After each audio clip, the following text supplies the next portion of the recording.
My brother's best friend moved in on a Friday night, carrying 2 suitcases, one crooked smile, and the complete destruction of my straight life. At least, that was how I remembered it later. At the time, I was just annoyed. My name is Callum Reed. I was 24, employed, tired, and very proud of my quiet apartment. I had a routine. Wake up at 6:30, coffee by 6:45, work by 8, come home, eat something that required zero emotional effort, sleep, repeat. It was not exciting, but it was mine. Then my little brother Theo called.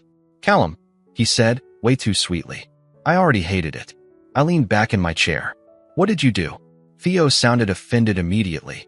"Why do you assume I did something?" I stared at my laptop screen. "Because you used my name like a hostage note." Theo went quiet for half a second. Then his voice became careful. "So you know how I am moving in this weekend?" I closed my eyes. "Yes, I own a calendar." Theo cleared his throat. "And you know how college housing is a disaster?" I closed my laptop slowly. Theo rushed into explanation mode. "Okay, before you say no, he is not weird." I rubbed my forehead. That sentence has never helped anyone. Theo lowered his voice, like that would make the request smaller. "He is my best friend." I looked at the ceiling. Still not helping. Theo exhaled. "He just needs a place for 2 weeks." I leaned back in my office chair. 2 weeks. That sounded harmless. That was how disasters got approved. "Theo," I said carefully, "I agreed to you moving in. Not you and a mystery freshman. He's 18. Same as me. He's not a child. You still left cereal in my shoes when you were 16. That was one time. It was 2 shoes." Theo sighed like I was the unreasonable one. "His name is Wesley. His apartment fell through. He starts classes Monday. He has nowhere to go." That part made me stop joking. I knew what it felt like to need help and hate asking for it. So I rubbed my forehead and made the mistake that changed everything. "Fine. 2 weeks." Theo gasped. "Really? 2 weeks?" I repeated. "Not 3. Not until things work out. 2. You're the best brother alive. I'm the only brother you have. Still counts." On Friday evening, Theo arrived with 3 boxes, 2 backpacks, and the energy of a golden retriever who had discovered caffeine. Behind him stood Wesley. And annoyingly, Wesley was not what I expected. I expected loud, messy, careless. The kind of guy who would walk into my apartment and immediately put his shoes on my couch. Instead, he stood by the door with his suitcase handle in one hand. Dark hair, clean hoodie, a quiet, nervous smile. "Hi," he said. "I'm Wesley. Thank you for letting me stay, Mr. Reed." I blinked. Theo burst out laughing. "Mr. Reed? Bro, he's 24, not ancient." Wesley's face turned pink. "Sorry, Callum then." For some reason, my apartment felt too warm. I cleared my throat. "Callum is fine." Wesley stepped inside, then paused. "Shoes off." I looked at Theo. Theo looked personally betrayed. "I've been your brother for 18 years, and you never asked that." "That's because you were born disrespectful." Wesley tried not to laugh. He failed. It was small, barely a sound, but I noticed it, which annoyed me even more. I gave them the rules while Theo dragged boxes across my living room like he was moving into a warehouse. No loud music after 11. Theo saluted. No leaving dishes in the sink. Theo looked away. No touching my work stuff. Wesley nodded seriously. And no drinking my coffee unless you're prepared to pay rent. Wesley looked at the bag of coffee on the counter, then back at me. "How expensive is emotional damage?" Theo wheezed. I stared at Wesley. He smiled like he regretted being funny. I should have found that irritating. I almost did. That night, Theo claimed the small bedroom. Wesley insisted on taking the couch until we figured out an air mattress. "I'm already causing trouble," he said. "The couch is fine." "You're not causing trouble," Theo said. "He is," I said. Wesley looked at me. I looked back. Then he smiled again. "Fair." Later, after Theo passed out in his room, I came out for water. The apartment was quiet. The city hummed outside the windows. Wesley was asleep on the couch, one arm tucked under his head, a college orientation folder open on his chest. His suitcase sat neatly beside him. His shoes were lined up by the door. Even his jacket was folded. It was ridiculous. No one was supposed to be that considerate while invading my life. I stood there longer than I should have. Then I grabbed the spare blanket from the closet and placed it over him. Wesley shifted slightly. "Thanks," he mumbled, half asleep. I froze. "You're awake." Not enough to be embarrassed. I almost smiled. Almost. Go to sleep, Wesley. He opened one eye. Good night, Callum. I walked back to my room and shut the door. 2 weeks. That was all. 14 days, and my apartment would be normal again. Quiet again. Mine again. I repeated that until it sounded true. But somehow, from the other side of the wall, the place already felt different. The first morning with Theo and Wesley in my apartment began with a sound I had not heard in years. Someone singing badly in my kitchen. Not softly, not respectfully, like a raccoon had discovered pop music. I opened my bedroom door and stood in the hallway. Theo was at the stove, wearing one sock, holding a spatula like a microphone. Wesley sat at the counter, half awake, hiding his smile behind a mug. I stared at them. Theo turned around. Oh, good morning, landlord. I looked at the pan. What is burning? Theo lifted the spatula like he was presenting evidence. My breakfast. I leaned closer, then regretted it. That was eggs. Theo looked down at the pan. It was a concept. Wesley reached over and turned off the stove. Then he gave Theo a tired look. I told him the heat was too high. Theo pointed at Wesley with the spatula. He said that after the eggs became history. I walked to the coffee machine. Then I stopped. My coffee bag was open. Very open. The kind of open that meant betrayal. I looked at Theo. Theo immediately pointed at Wesley. Wesley lifted both hands. I only used 1 scoop. 1 scoop of that coffee costs more than your college meal plan. Wesley blinked. Is it coffee or jewelry? Theo laughed so hard, he almost dropped the spatula. I took a slow breath. House meeting. Now. Theo groaned from beside the stove. We have lived here for 12 hours. I pointed at the pan. And, somehow, my kitchen already looks like a freshman dorm with plumbing. Wesley stood up straight, as if he was about to face a judge. That made it harder to stay annoyed. I hated that. I grabbed a notepad from the drawer. Theo leaned toward Wesley and whispered, "He has a notepad." Wesley whispered back without taking his eyes off me. "Is this normal?" Theo shook his head. "No. This is Callum." I pointed the pen at both of them. Rule 1. No cooking experiments before 7 in the morning. Theo raised his hand. What counts as an experiment? If smoke is involved, it counts. Wesley nodded. Reasonable. Rule 2. Dishes go in the dishwasher. Theo looked offended. I know that. The spoon in your backpack last Thanksgiving says otherwise. Wesley turned to Theo. You kept a spoon in your backpack? Theo shrugged. For emergencies. What emergency requires a spoon? Yogurt. I closed my eyes. Rule 3. My coffee is off limits unless you ask. Wesley looked genuinely guilty. I can replace it. You do not have to replace it. I used it. I should replace it. Theo leaned on the counter. Careful, Wes. If you keep acting responsible, he might adopt you instead. Wesley smiled. I come with student debt. I almost laughed. Almost. That was becoming a problem. After breakfast, Theo left for campus orientation. He shouted goodbye from the hallway, forgot his charger, came back, forgot his student identification card, came back again, and finally left for real. The apartment became quiet. Too quiet. Wesley stood near the sink, washing the pan Theo had ruined. You do not have to do that, I said. He cooked. I clean. Theo did not cook. Theo committed breakfast. Wesley laughed under his breath. It was that same small laugh from the night before. The one that felt like it belonged in a different version of my life. He glanced at me. Do you work today? Half day. On a Saturday? Advertising does not care about weekends. That sounds depressing. It pays rent. He dried the pan carefully. Then he looked around the apartment. You keep this place really clean. I live alone. Well, you used to. There it was. A simple sentence. A harmless sentence. But it landed strangely. Because he was right. I used to live alone. By noon, Wesley had folded the blanket from the couch. By 1, he had stacked his textbooks neatly under the side table. By 2, he had labeled his grocery bag in the fridge with his name. Theo had never labeled anything in his life. Not even emotions. When I came back from work that afternoon, I expected noise. Instead, I found Wesley at the kitchen table. Laptop open. Notebook beside him. A fresh cup of coffee waiting near the edge of the counter. I looked at it, then at him. He did not look up. I bought a new bag. I walked closer. It was the same brand. Same roast. Same ridiculous price. You did not have to do that. I know. Then why did you? This time, he looked at me. His expression was calm, but his ears were a little red. Because I broke a rule. I should have said thank you. A normal person would have said thank you. Instead, I picked up the cup and took a sip. It was perfect. Of course it was. He watched me carefully. Too strong. No, too weak. No, then why do you look upset?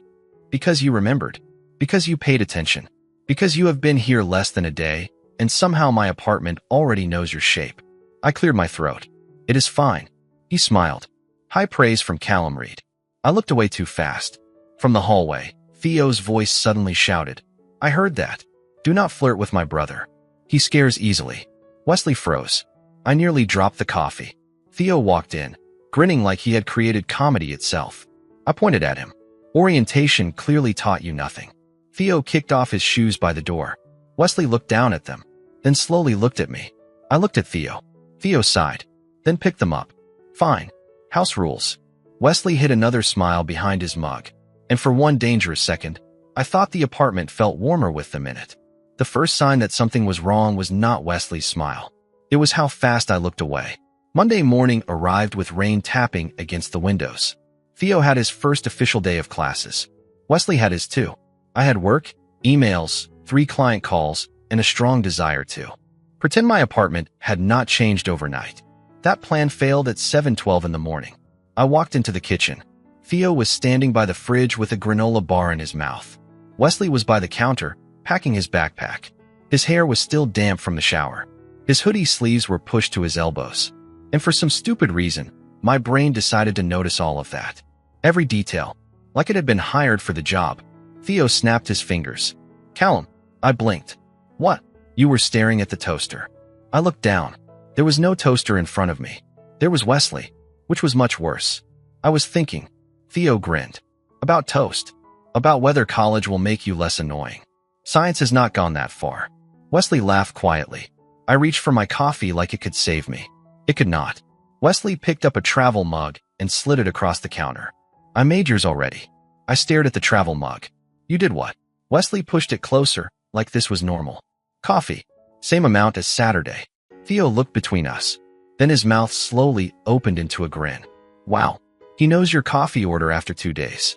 I have known you my whole life, and I still think you drink sadness. I picked up the mug before Theo could keep smiling. That is because you lack observational skills. Wesley zipped his backpack. Then he added quietly, It is 2 sugars. No cream. Theo gasped dramatically. My own brother has secrets. It is coffee, I said. It is intimacy, Theo said. I nearly choked. Wesley's ears turned red. That should not have made me feel anything. It did. So I did what any reasonable adult would do. I became cold and busy. Both of you need to leave soon. Theo checked his phone. We have time. You have 8 minutes.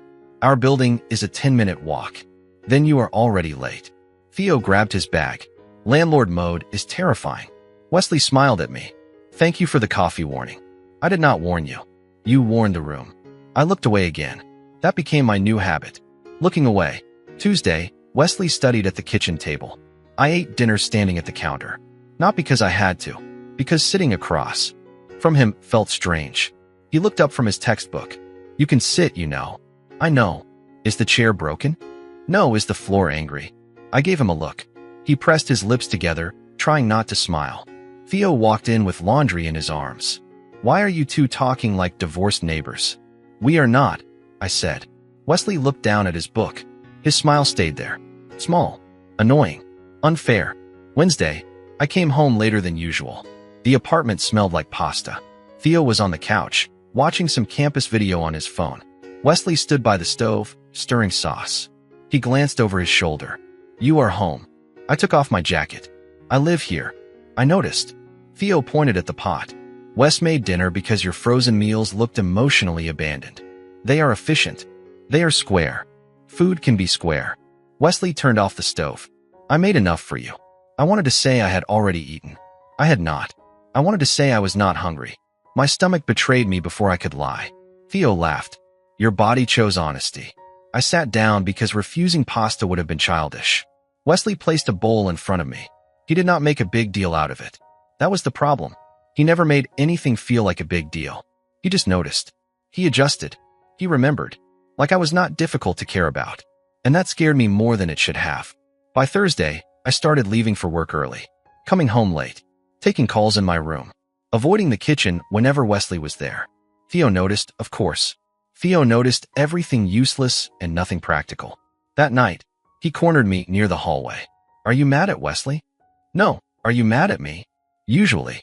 Different question. Are you being weird because of Wesley? I looked at him. Theo raised both hands. I am just saying. You act like he is a pop quiz. I am not acting like anything. You nearly apologized to the microwave yesterday because he walked in. That did not happen. It happened emotionally. Before I could answer, the front door opened. Wesley stepped in from the rain. His hoodie was dark with water.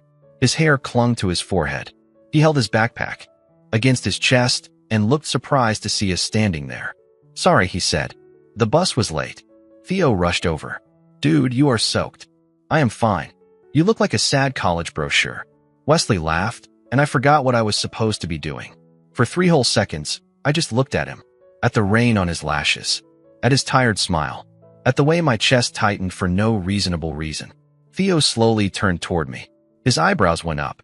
I immediately grabbed a towel from the closet and threw it at Wesley.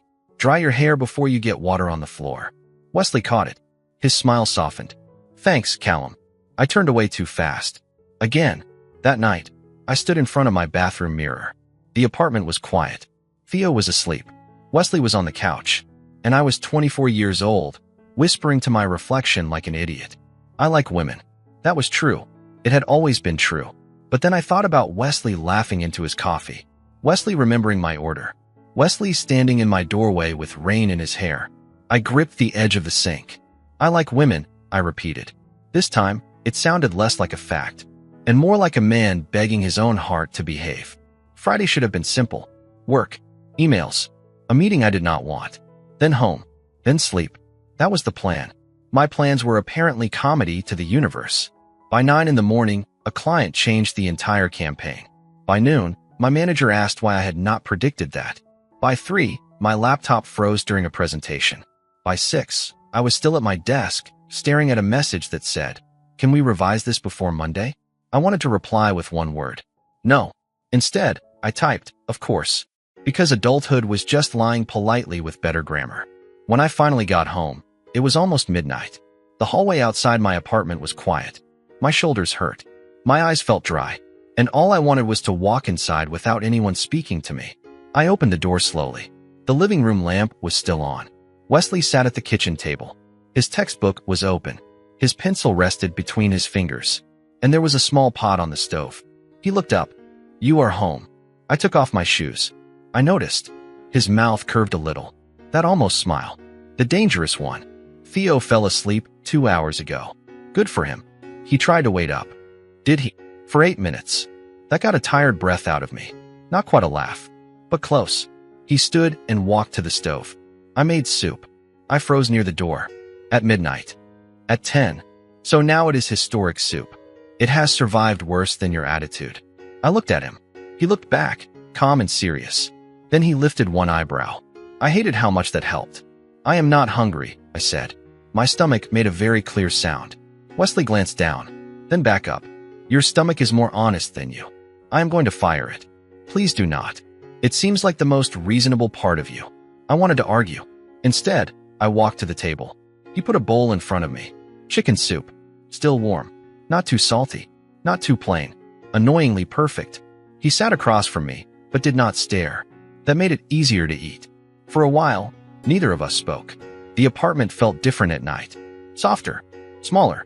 Like the city outside had turned the volume down. He tapped his pencil once. Bad day. I swallowed. Normal day. That was not what I asked. I looked at him. He did not smile this time. He just waited. That was worse. People usually filled silence with advice. Or jokes. Or their own problems. Wesley simply left space. And somehow, I stepped into it. The client changed everything. He nodded. My manager acted like I should have known before the client knew. That sounds unfair. It is work. Work can still be unfair. I stared at the bowl. Steam curled between us. I am fine. Wesley leaned back slightly. You say that a lot. Because I am. Are you? The question was quiet. No pressure. No drama. Just Wesley. Sitting in my kitchen at midnight. Looking at me like I was allowed to answer honestly. I told myself that was why my chest felt strange. I was tired. That was all. Anyone could feel softer after warm soup in a quiet room. Comfort was not love. Comfort was just comfort. At least, that was what I wanted to believe. I pushed the spoon around the bowl. When Theo was younger, Mom worked nights sometimes. Wesley did not move. So I learned how to handle things. Dinner, homework, bills when I got older, his school forms, doctor appointments. All of it. My voice sounded strange, like it had walked out before asking permission. Theo thinks I am strict because I enjoy it. I let out a small breath. I do not. I just do not know how to stop watching for problems. Wesley's expression softened. Not pity. That would have made me shut down. Just understanding. That must be exhausting. I laughed once. It had no humor in it. Congratulations. You diagnosed being an older brother. Wesley looked toward Theo's closed bedroom door. He is lucky. He is annoying. He can be both. That one did make me smile. Barely. Wesley saw it. But he was kind enough not to celebrate. He stood up and took his own mug from the counter. Then he said, "You know, you do not have to be okay all the time." I stopped eating. The words were simple. Almost too simple. But they landed somewhere I had not let anyone touch in years. I looked down fast. Do they teach that in freshman orientation? No. I failed the class on minding my own business. I gave him a tired look. He smiled into his mug. The silence came back. This time, it did not feel empty. It felt safe. I finished the soup slowly. Wesley returned to his textbook. I should have gone to bed. Instead, I stayed at the table. Not talking. Not pretending. Just sitting there while the rain tapped against the window again. After a while, Wesley's pencil stopped moving. I looked over. He had fallen asleep with his cheek against his arm. His notes were neat. His hoodie sleeve covered half his hand. I stood quietly and took the spare blanket from the couch. When I draped it over his shoulders, he shifted. "Callum," he murmured. "Sleep. Did the soup help?" I looked at him for a second too long. Then I said the safest truth I had. "Yes." His eyes stayed closed. "Good." I turned off the kitchen light. And as I walked back to my room, I realized something terrifying. The soup was not the dangerous part. The quiet was not the dangerous part. The dangerous part was how easy it had become to let Wesley see me tired, and how much I wanted him to stay awake for me again. By Saturday morning, I had a new problem. Wesley had friends. This should not have surprised me. He was 18. He had classes. He had orientation events. He had a life outside my apartment. Normal people understood that. I told myself I understood it too. I was not jealous. I was responsible. Wesley was Theo's friend. He was new to campus. Someone had to make sure he was not getting pulled into the wrong crowd. That sounded mature. Almost believable. I was making coffee when Wesley walked into the kitchen, freshly showered, wearing a clean blue hoodie and fixing the strap of his backpack. Theo was at the table, eating cereal directly from the box. I looked at Wesley's backpack a little too long. Going somewhere. Wesley paused with one hand on the strap. Campus. I tried to sound casual. On a Saturday? Theo pointed his spoon at me from across the table. Old man discovers college students have weekend plans. I ignored him. Wesley set his phone on the counter.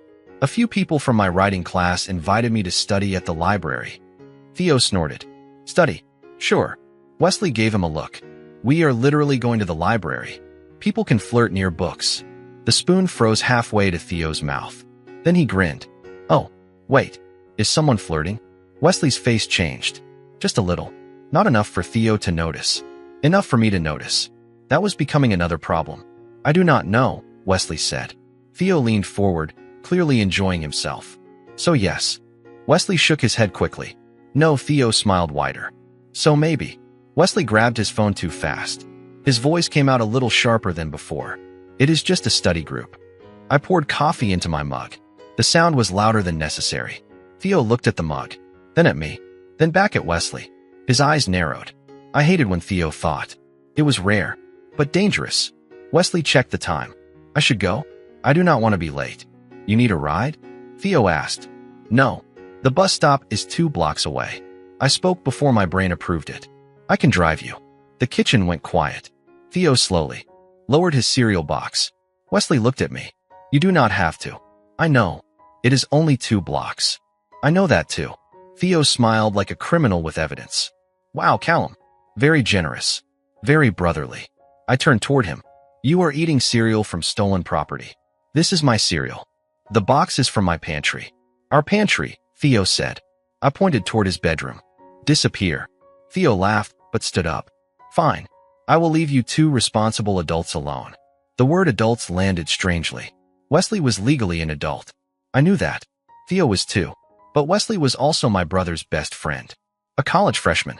Someone staying under my roof. That reminder sat in my chest like a warning sign. I stepped back. Actually, the bus is fine. Wesley blinked. Something passed across his face. Then he nodded. Right. The bus is fine. I wanted to explain. I wanted to say the problem was not him. It was me. It was the way I looked at him too long. The way I noticed his coffee order. The way I remembered the rain in his hair. Instead, I lifted my mug. Have fun studying. Wesley gave me a small smile. Thanks. The door closed behind him. Theo appeared instantly from the hallway. You are acting weird. I am making coffee. You almost offered to drive him 2 blocks. It was raining. Theo looked out the window. The sun was shining. I took a sip of coffee. It was emotionally raining. Theo laughed so hard, he bent over the counter. I walked away before he could say anything else. For the rest of the day, I was extremely productive. I answered emails. I cleaned the bathroom. I organized the drawer with batteries, tape, and mysterious keys no one ever used. Then I checked the clock. Only 40 minutes had passed. By 5, Wesley still was not home. By 6, Theo ordered pizza. By 7, I was sitting in the living room with the television on mute. Theo walked in and stared. Are you watching silent basketball? I am thinking. The players are also thinking. Probably about why no one can hear them. I raised the volume. Too loud. Theo flinched. Subtle. At 7:43, the front door opened. Wesley came in laughing at something on his phone. Not smiling. Laughing. Soft and real. The kind of laugh I had started to recognize.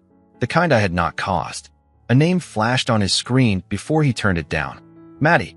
Probably from the study group. Probably normal. Definitely none of my business. That was the problem. My brain knew it was none of my business. My chest had apparently missed the meeting. Hey, Wesley said, taking off his shoes. Theo looked up from the pizza box with a grin. How was your library date? Wesley stopped near the door. It was not a date. I looked at the television. Wesley looked at me. I felt it. I hated that I felt it. Theo grabbed another slice, refusing to let the joke die. Did the books flirt back? Wesley laughed, but his eyes flicked toward me again. No, but someone invited me to a movie tomorrow. My hand tightened around the remote. The basketball game changed to a cooking show. Theo looked at the screen, then at me, then at the remote. His smile slowly disappeared. Wesley noticed too. Of course he did. He always noticed. It is just a group thing, he said. I stood up. Great. Good for you. My voice sounded normal. Too normal. That was how I knew it was not. I walked to the kitchen and opened the refrigerator for no reason. Theo followed me with his eyes. Wesley stayed by the door. For a second, nobody spoke. Then Theo called out, too cheerful. Callum, are you mad because Wesley has friends? I turned around. No, Theo pointed at the silent cooking show. You changed basketball to cupcakes with emotional force. Wesley looked down, hiding a smile. I closed the refrigerator. I am not mad. Then why are you holding the orange juice like it owes you money? I looked at my hand. I was holding the orange juice. I put it back. Wesley walked into the kitchen slowly. You do not have to worry. I cleaned my part of the couch before I left. That is not what I was worried about. The words escaped too fast. Wesley went still. Theo stopped chewing. I heard my own heartbeat. Loud. Ridiculous. I cleared my throat. I mean, do whatever you want. You are an adult. Wesley's expression softened, but he did not push. Right. That was worse. I wanted him to tease me. I wanted him to make it easy. Instead, he gave me space. Again. Later that night, Theo went to bed early. Wesley stayed at the table, reviewing notes. I sat on the couch, pretending to read. After 10 minutes, Wesley spoke. Callum. I looked up. Yes. Are you okay? I almost laughed, because that question was starting to ruin me. I looked at him, at the folded sleeves, at the pencil between his fingers, at the careful distance he always kept. I am fine. Wesley nodded, but this time he did not believe me, and neither did I. Sunday morning should have felt peaceful. Theo was still asleep. The apartment was quiet. The coffee machine made its small, familiar sound, and for once, nothing was on fire. Then Wesley walked out of the bathroom with his phone in his hand. He looked different. Not happy exactly. Not sad either. Just careful. I knew that look. It was the look people wore before saying something that changed the temperature of a room. "Callum," he said. I lifted my mug. "That sounds serious." "It is not bad." "That sentence usually means it is bad." Wesley smiled a little. Then he looked toward Theo's bedroom door. "I got an email from the housing portal." My hand stopped around the mug. "They found something?" "A room near campus. It is not fancy, but it is available." "That is good." My voice came out too fast. "Too clean. Too adult." Wesley nodded. "Yeah, it is good." "When?" "This coming Saturday. If I want it." The coffee tasted wrong. I looked down at the counter. "That is convenient." The word landed between us. "Cold. Flat. Stupid." Wesley's face did not change much, but his eyes did. Just a little. "Yeah," he said. "Convenient." Before I could fix it, Theo's door opened. He stepped out with messy hair and one eye half closed. Why does the air feel like someone failed a math test? Wesley looked at him. "I got a room near campus." Theo woke up immediately. "Seriously? Seriously? Dude, that is great." Theo rushed over and hugged him. Wesley laughed, but it sounded thinner than usual. I stood there with my coffee, like a man watching someone pack away a piece of his home. Theo turned to me. "Is that not great?" I forced a nod. "Great." Wesley looked at me for 1 second, then looked away first. That had never happened before. The rest of the day was strange. Wesley still helped clean after breakfast, but he did not refill my coffee. He still sat at the kitchen table, but he used his headphones. He still smiled when Theo joked, but he stopped looking in my direction to see if I would smile too. I told myself that was normal. He had a room now. He was leaving. He was doing exactly what he was supposed to do. I could not ask him to stay, not because I did not want to, because wanting was not enough. Wesley needed a real room, a real college life, a place that did not depend on my confusion. That was the adult answer. I hated the adult answer. That evening, Theo ordered burgers. He called it a celebration. Wesley sat across from me. Theo sat between us, eating fries like nothing had cracked. "So," Theo said, "campus life begins for real. No more couch kingdom." Wesley smiled. The couch was comfortable. "It was not," I said. Both of them looked at me. I picked up a fry. "I mean, it is a couch. It is not meant for sleeping." Wesley nodded. "Right." I hated that word. "Right." It sounded like a door closing politely. Theo narrowed his eyes at me.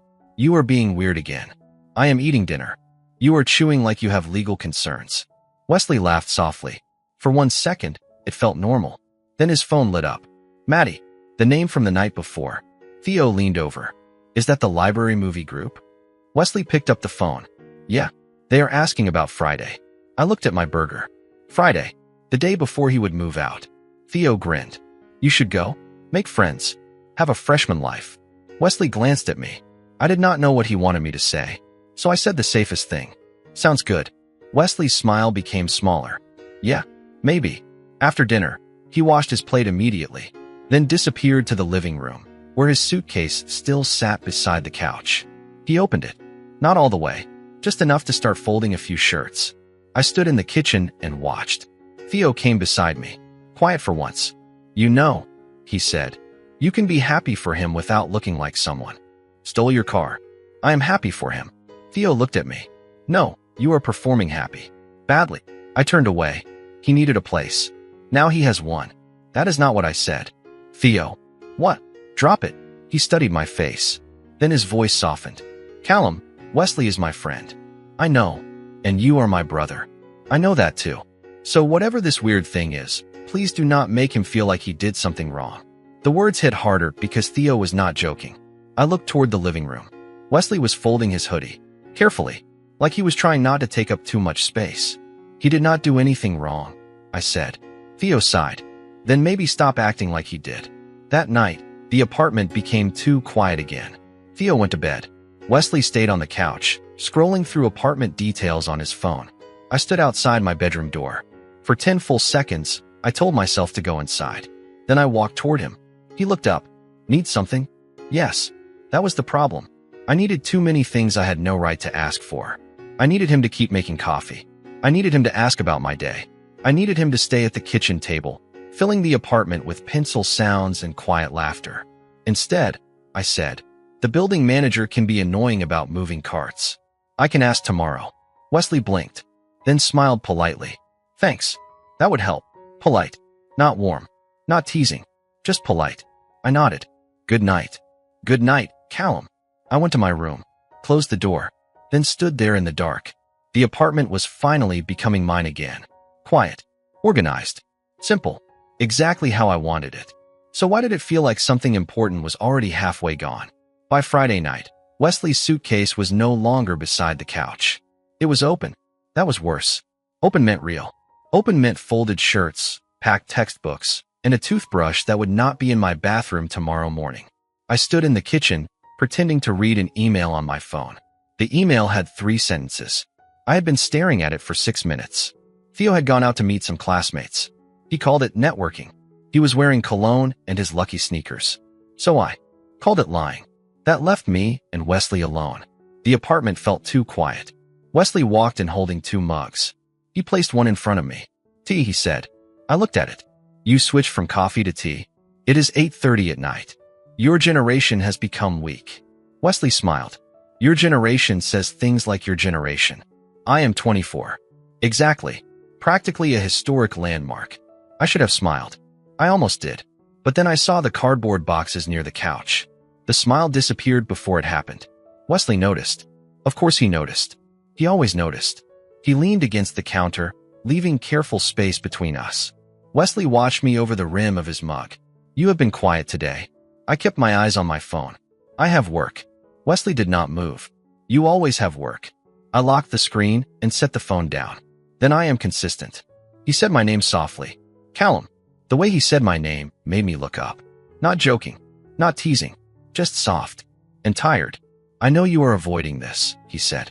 I set my phone down. I forced myself to sound confused. Avoiding what? Wesley looked down at his tea. Me leaving. I laughed once. Too sharp. You were always supposed to leave. Wesley nodded slowly. I know. I crossed my arms before he could see my hands. Then there is nothing to avoid. Wesley looked down at his mug. His fingers tightened around it. For the first time since he moved in, he looked his age. 18. Young, but not childish. Nervous, but still brave enough to stand there. I did not mean to make things complicated, he said. That sentence went straight through me. You did not. I think I did. No, my answer came too fast. He looked at me. His eyes were steady now. Then why did you start treating me like a problem? I had no answer. Because the truth sounded impossible. Because you made coffee feel dangerous. Because you remembered too much. Because when you leave tomorrow, this place will stop feeling alive. I crossed my arms. That is not fair. I know. His voice stayed calm. That is why I am saying it now before I go. The kitchen light hummed softly above us. Outside, a car passed on the street. Below, everything else held still. Wesley took a breath. I like you, Callum. The words were quiet. No drama. No pressure. No escape. My whole body forgot how to move. He looked away first. Then he smiled, but it hurt to see. I know. Bad timing. I opened my mouth. Nothing came out. Wesley nodded like he had expected that. It is okay. My voice finally came back, rough and useless. No, it is not. He looked at me again. It is. I know this is complicated. You are Theo's brother. I am his friend. I have been staying here. You gave me a place when I needed one. He swallowed. So I am not asking for anything. That made my chest ache. Wesley, I mean it. His voice stayed gentle, but firmer. I am moving out tomorrow. I will give you space. I will not make this weird for Theo. I will not make you feel responsible for my feelings. I stared at him. He was doing it again. Being careful. Being kind. Taking his own heart and folding it neatly, like one of his shirts. Like it should not take up too much room. You should be mad at me, I said. His brows pulled together. Why? Because I have been cold. You have been scared. The answer was so fast, I almost hated him for it. I looked away. I am not scared. Wesley gave me the smallest smile. Callum, you label batteries by size. You are scared of chaos. That is organization. That is fear with a label maker. I almost laughed. Then I did not. Because his eyes were shiny. And he was still smiling like he was trying to protect me from feeling guilty. I should go finish packing, he said. He picked up his mug, then paused at the doorway. For what it is worth, I liked being here. My throat tightened. I thought you hated the couch. I did. He glanced around the apartment. But I liked coming home to this place. Then he looked at me. Just once. I like coming home to you. He left before I could answer. The kitchen stayed warm. His tea sat untouched beside my hand. And I finally understood the truth. Wesley had not ruined my life. He had only walked into the parts of it I had kept locked. And tomorrow, he was leaving. With the key. Saturday morning arrived too bright. The kind of bright that made everything look normal. That felt insulting. Wesley was already awake when I came out. His suitcase stood by the door. His backpack leaned against it. The blanket from the couch was folded neatly on top. Of course it was. Even while leaving, Wesley was polite enough to erase himself carefully. Theo stood in the kitchen, pretending to be cheerful. "Big day," he said. His voice was too loud. Nobody answered. Wesley looked at me. "Morning. Morning." That was all I had. One word. After everything he had said last night. After he had handed me the truth with both hands. I gave him one word. Theo looked between us. His smile faded. "Well," he said slowly, "this is the warm family energy I hoped for." Wesley gave a small laugh. I wanted to thank Theo for breaking the silence. I wanted to throw a dish towel at him. Both felt possible. Wesley picked up one box. "The move-in time is 10. I looked at the clock. It was 9:12. "I can drive," I said. The words came out before I planned them. Wesley paused. "You do not have to." "I know." Theo stared at me, then at Wesley, then at me again. For once, he did not joke. Wesley nodded. "Okay, thank you." The drive to campus took 15 minutes. Theo sat in the back seat, holding a lamp like it was a passenger. No one said much. At a red light, Theo cleared his throat. "So, Wesley, do you want us to help unpack?" Wesley looked out the window. "You can carry boxes. I do not trust you with organization." Theo gasped. "I am deeply organized. You pack socks with cereal." It was space efficient. I almost smiled. Almost. Wesley looked at me from the passenger seat. For half a second, the car felt like it had before. Coffee, soup, bad jokes, quiet evenings. Then the light turned green, and the moment moved on without me. His new room was small. A simple campus apartment.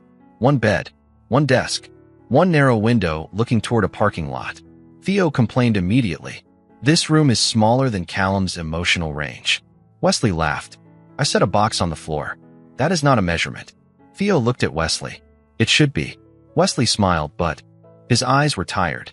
He thanked us after the last box. Very properly. Very safely. Like we were just people who had helped him move. Not people who had changed each other by accident. At the door, Theo hugged him. "Text me if the mattress is terrible. It is college housing. The mattress already lost." Then Wesley turned to me. There was a careful distance between us. "Thank you for letting me stay." I hated how final it sounded. "You were not that terrible." His mouth curved softly. High praise. Theo stepped into the hallway first.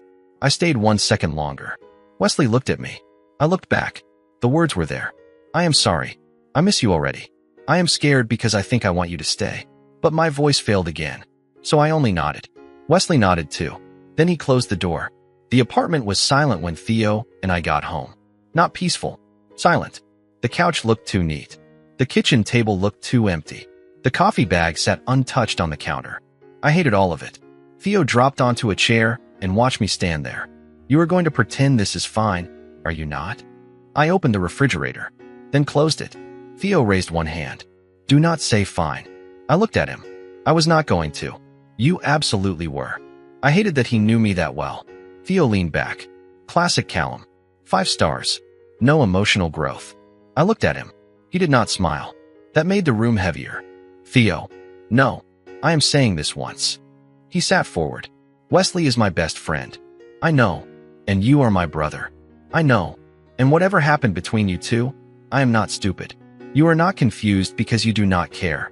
You are confused because you care too much." I looked away first. Theo's voice softened. "He likes you." My chest tightened. He told me. Theo went completely still. Even his usual sarcasm disappeared. When I gripped the edge of the counter. "Last night." Theo's expression changed slowly. "And what did you say?" "Nothing." The answer sat between us. Theo understood before I spoke. "Oh, Callum." It was not judgment. That made it worse. I gripped the edge of the counter. I did not know what to say. You always know what to say at work. That is different. Because clients are easier than feelings? Yes. Theo sighed. Then he stood and came closer. "Listen to me. Do not go after him because the apartment feels empty. I am not. Do not go after him because you are lonely. I am not. And do not go after him just because you want to prove something about yourself. That one stopped me. Theo's eyes were serious. If you like him, be honest. If you are confused, be honest. But do not make Wesley your experiment. The words hurt. Because they were fair. Because Theo loved us both. Because for the first time, he sounded less like my little brother. And more like someone protecting his friend. I swallowed. I think. My voice cracked on the smallest word. Theo waited. I looked at the couch. At the place Wesley had slept. At the folded blanket. At the empty corner where his suitcase had been. I think I am in love with him. Theo exhaled slowly. Then he rubbed both hands over his face. Of course you are. I blinked. That is your response. What do you want me to say? Congratulations on discovering emotions at 24. Despite everything, I laughed. Once. Small. Theo pointed at me. There he is. Then his face softened again. Go talk to him. I hesitated. What if he does not want to see me? Theo picked up my car keys from the counter and placed them in my hand. Then you respect that. I looked down at the keys. And if he does? Theo shrugged. Then do not be stupid. I closed my fingers around the keys. For years, I had been good at handling problems. Bills. Deadlines. Responsibilities. Theo. But Wesley was not a problem. He was the answer I had been too scared to read. So I walked to the door. And this time, I did not look away. I drove back to campus with both hands on the wheel. Like that could keep my heart from doing something stupid. Theo had been right. That was the annoying part. Theo was rarely right in useful ways. Usually, he was right about pizza toppings or which elevator smelled weird. But this time, he had looked at me and said the exact thing I needed to hear. Do not make Wesley your experiment. So when I parked outside Wesley's new building, I stayed in the car for a full minute. Then 2. Then 3. My phone buzzed. Theo, do not sit in the parking lot like a dramatic ghost. I stared at the message. Then another one arrived. Also apologize first. You are bad at beginnings. I almost laughed. Then I got out. Wesley's building smelled like new paint and laundry detergent. A student in slippers held the elevator for me. Floor 3rd, please. My voice sounded too calm. That was suspicious. By the time I stood outside Wesley's door, my throat felt tight. I knocked before I could escape. There was a pause. Then footsteps. The door opened. Wesley stood there in a plain gray shirt, holding a stack of folded sheets. His eyes widened. Callum, I forgot every sentence I had practiced. Which was impressive. There had only been 3. Hi, I said. He looked past me, confused. Is Theo with you? No, oh. The hallway became very quiet. He adjusted the folded sheets in his arms. Did I forget something at the apartment? I forced myself not to look away. Yes. His face changed. What? I swallowed. Me. Wesley stared at me. Then he blinked once. That was either very brave or very embarrassing. I let out a nervous breath. It can be both. His mouth twitched, but he did not smile fully. Good. I did not deserve easy. Can I talk to you? I asked. Wesley looked down the hallway, then back at me. You can. He stepped aside. His room was still half unpacked. Boxes near the desk. A lamp on the floor. Textbooks stacked by the window. It looked temporary, like he had not decided if he belonged there yet. I stood near the door. I did not move closer. That mattered. I am sorry, I said. Wesley set the sheets on the bed. For what? For making you feel like you did something wrong. His expression softened, but he stayed quiet. I kept going before fear could interrupt me. You were kind to me. You noticed things. You made coffee. You waited up when I had a bad day. And instead of thanking you properly, I acted like you were a problem. Wesley looked down. You were confused. Yes. I took a breath. But that does not excuse being cold. He looked at me then. Really looked. And are you still confused? That question could have ruined me. So I answered carefully. I do not know exactly what word fits me right now. Wesley's face gave nothing away. I forced myself not to rush. But I know this. I missed you before you even left. I hated the quiet after you were gone. And when you said you liked coming home to me, I wanted to ask you to stay. Wesley's eyes grew shiny. He looked toward the window. Callum, I am not asking you to move back. That made him look at me again. I am not here because the apartment feels empty. I am not here because I am lonely. And I am not here because I want to test who I am with your feelings. His fingers curled at his sides. I stepped no closer. I am here because I like you. Because I think I am falling for you. And because you deserve to hear that from me while you still had a choice to say no. Wesley was silent for so long that I heard voices laughing somewhere down the hall. Then he let out a small breath. You really talked to Theo. He threatened my emotional development. That sounds like him. He also said I was bad at beginnings. Wesley finally smiled. He was correct. I know. The smile faded into something gentler. His voice became softer. So what are you asking me, Callum? My heart climbed into my throat. I kept my feet where they were. A date. His eyes searched mine. A real one. I nodded. Yes. Not in my apartment. Not because you needed a place to stay. Not because of Theo. Just us. Wesley looked down, and for one awful second, I thought I was too late. Then he said, Where? I almost forgot how breathing worked. Dinner. That sounds like a job interview. Coffee. You are emotionally attached to coffee. A walk by the river? He smiled wider. That one sounds like you asked Theo for help. I did not. Wesley raised one eyebrow. I asked him where people go when they have feelings. Wesley laughed. Soft. Warm. The sound I had missed more than I wanted to admit. Okay, he said. Okay. One date. I nodded too many times. One date. And Callum? Yes. If you panic halfway through, tell me. Do not turn into a refrigerator again. I will try. Good. We ended up at a small diner 2 blocks from campus. Not because it was romantic, because it was open, and because I had forgotten that asking someone on a date also meant choosing a place to go. Wesley slid into the booth across from me and looked at the laminated menu. Very smooth, he said. I am new. To dating? To dating someone who knows my coffee order better than my own brother. His smile softened. That smile was dangerous. Not because it made my heart race. Because it made me want to be honest again. The waitress came by with water. He ordered fries and a grilled cheese. I ordered black coffee. He looked at my coffee like it had personally offended him. That is dinner? I wrapped one hand around the mug. That is emotional support in a mug. He leaned forward. You need actual food. I tried to look like a responsible adult. I am 24. I can choose my dinner. He did not blink.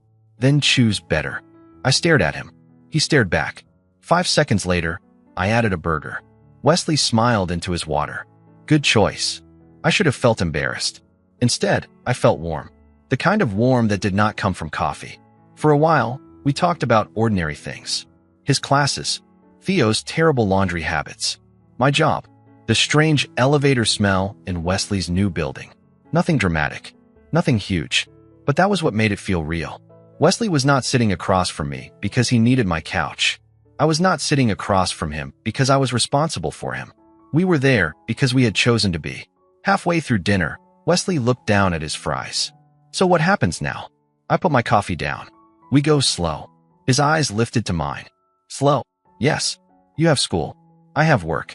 Theo has the emotional subtlety of a marching band. And I still have things to understand about myself. Wesley nodded carefully. I continued before fear could make me sound colder than I felt.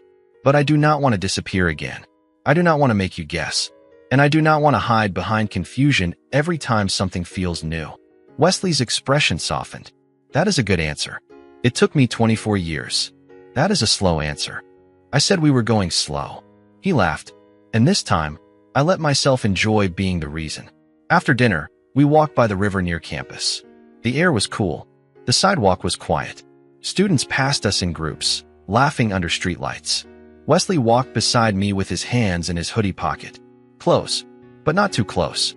I liked that he did not rush me. I liked it even more that he did not leave. After a few minutes, he glanced at me. You are thinking very loudly. I am trying not to ruin the date. You have only checked your phone once. That is progress. That was Theo. What did he say? I showed him the message. If you mess this up, I am changing the Wi-Fi password. Wesley laughed so hard he had to stop walking. I watched him under the streetlight. His eyes bright, his smile open, and I thought about how strange life was. 2 weeks ago, he had been a suitcase by my door. Now he was the person I wanted to walk beside slowly. Not because I had figured everything out, but because I finally wanted to. Wesley started walking again. This time, his hand brushed mine. Neither of us said anything. A few steps later, I offered my hand. No big speech. No crisis. Just my hand, open between us. Wesley looked at it. Then he smiled. You are sure? I breathed in, then nodded. I am sure I want to try. His fingers slipped into mine. Warm, careful, real. We kept walking. Slowly, like we had time. When I dropped Wesley off at his building, He did not let go right away. "Good first date," he said. "For a beginner? For you. That sounds insulting. It is affectionate. I will accept it under protest." He smiled. Then he squeezed my hand once before stepping back. "Good night, Callum." "Good night, Wesley." I waited until he got inside. Then I walked back to my car. My phone buzzed again. "Theo, are you still alive?" I typed back, "Yes." A second later, another message came. "Did you ruin it?" I looked up at Wesley's window. The light had just turned on. For once, I did not feel like running from the answer. So I typed, "No." I asked him on a second date. Theo replied almost instantly. Finally, personal growth. I laughed alone in the parking lot. Not because everything was simple. It was not. I still had questions. I still had fear. I still had a life that no longer fit inside the neat little box I had built for it. But Wesley had not destroyed that box. He had simply opened it. And when I stepped outside, the world felt warmer than I expected.